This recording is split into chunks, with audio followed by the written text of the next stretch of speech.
রায়ের এক সিদ্ধান্তে অনির্বাণের মনোবল চাঙ্গা করে তুলল কোর্টে। হ্যাঁ বন্ধুরা, ভিডিওতে লাইক দিয়ে দেখতে থাকুন। যে মুহূর্তে কিনা জজ সাহেব অনির্বাণকে জিজ্ঞেস করে বলতে থাকে যে মিস্টার অনির্বাণ সেন, আপনার হয়ে লড়াই করার জন্য এখনও পর্যন্ত কোনো আইনজীবী কেন এসে উপস্থিত হয়নি বলুন তো। ঠিক সেই মুহূর্তে অনির্বাণ বলতে থাকে যে মিলন, আমি চাই না যে আমার হয়ে কেউ লড়াই করুক, কারণ আমি যে নোংরা কাজটা করছি সেটার জন্য সত্যি আমি মনে করি যে আমার শাস্তি হওয়াটাই উচিত। কারণ এরকম করে কত মেয়ের জীবনই বা আমি নষ্ট করবো বলুন তো। তার থেকে বরঞ্চ আমাকে লকআপে ভরে দিয়ে আপনারা আমার একটা সুষ্ঠু বিচারের ব্যবস্থা করে দিন। অন্যদিকে যখন নীলাঞ্জনা পাকার আইনজীবী বলতে থাকে যে দেখেছেন তো মিলট যেখানে কিনা স্বয়ং নিজে আসামি নিজের দোষটা স্বীকার করছে, সেখানে আমরা কেন এখনো পর্যন্ত লেট করে যাচ্ছি, কেন এখনো পর্যন্ত সিদ্ধান্তে আসছি না, কেন রায় দিচ্ছেন আপনি, আমি সেটাই বুঝতে পারছি না। অন্যদিকে মিলট বলতে থাকে যে দেখুন আপনি নিশ্চয়ই ঠিক করে দেবেন না যে আমার কাজটা ঠিক কী, আমাকে আমার কাজটা করতে দিন। অন্যদিকে জজ সাহেব যখন অনির্বাণকে বলতে থাকে যে আপনার পরিবারের কেউ কি এখানে এসে উপস্থিত হয়েছে, ঠিক সেই মুহূর্তে স্রোত দাঁড়িয়ে বলতে থাকে যে হ্যাঁ মিলট, আমরা অনির্বাণ সেনের পরিবারের লোক। ঠিক সেই মুহূর্তে জজ সাহেব বলতে থাকে যে আপনারা কেন ওনার হয়ে কোনো রকম কোনো আইনজীবী ব্যবস্থা করতে পারেননি বলুন তো। তখন স্রোত বলতে থাকে যে আমরা অনেক রকমভাবে চেষ্টা করছি, কিন্তু তার সত্ত্বেও অনির্বাণ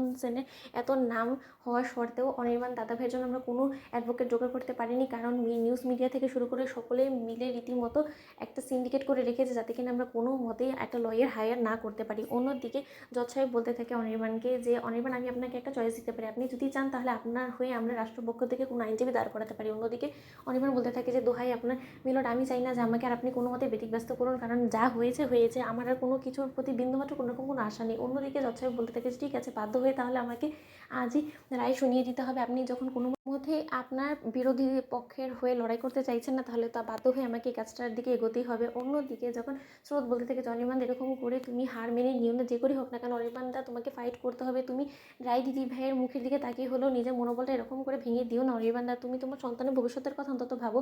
অন্যদিকে নীলু বলতে থাকে এই কাজটা যে আমার এত সহজে হয়ে যাবে আমি তো বুঝতেই পারিনি, তাহলে তার শুধু শুধু আমাকে নিউজ মিডিয়া চ্যানেলগুলোকে এতগুলো টাকা প্রলোভন দেখাতে হতো না, শুধু শুধু কতগুলো টাকা লস হয়ে গেল। অন্যদিকে যখন যেই মুহূর্তে কিনা জজ সাহেব রায় দিতে নেয়, ঠিক সেই মুহূর্তেই রায় সেখানে অ্যাডভোকেট সেজে এসে হাজির হয় এবং বলতে থাকে যে দাঁড়ান মিলর, এক্ষুনি সব কিছু শেষ হয়ে গেলে কী করে চলবে, সবে তো সব কিছু শুরু হয়েছে, সবে তো আরও বেশি পথ চলা বাকি আছে, লড়াইটা তো সবই শুরু হয়েছে। অন্যদিকে নীলাঞ্জনা বলতে থাকে যে দিদি ভাই তুই এখানে কী করছিস। ঠিক সেই মুহূর্তে রায় বলতে থাকে যে আমি এখন এখানে দাঁড়িয়ে শুধুমাত্র অনির্বাণ সেনের অ্যাডভোকেট। অন্যদিকে বলতে থাকে স্রোত রায়কে দেখে যে রায় দিদি ভাই তুই এসেছিস, আমি আশাবাদী ছিলাম যে তুই আর যাই হোক এখন অনির্বাণ দাদাভাইকে এই অবস্থায় রেখে তুই কোনো মতে বাড়িতে মুখ বুঝে বসে থাকতে পারবি না, কিন্তু তুই এই পোশাকে কেন এসেছিস। অন্যদিকে রায় মিলটের কাছে গিয়ে বলতে থাকে যে মিলট, আমি আপনার কাছে জাস্ট পারমিশন চাইছি, যেহেতু অনির্বাণ সেনের হয়ে লড়াই করার জন্য কোনো আইনজীবী এগিয়ে আসছে না, তাই আমি চাইছি যে আমি আমার স্বামীর লড়াইটা আমি নিজ উদ্যোগে লড়তে চাই। ঠিক সেই মুহূর্তে জজ সাহেব বলতে থাকে যে আপনার পরিচয়, তখন রাই বলতে থাকে যে আমি মিস্টার অনির্বাণ সেনের ওয়াইফ রায়পূর্ণা। ঠিক সেই মুহূর্তে অনির্বাণ বলতে থাকে যে না জজ সাহেব, ওকে আপনি কোনো রকম কোনো সুযোগ দিবেন না, আপনি আর যা রায় শোনান আপনি শোনান। ঠিক সেই মুহূর্তে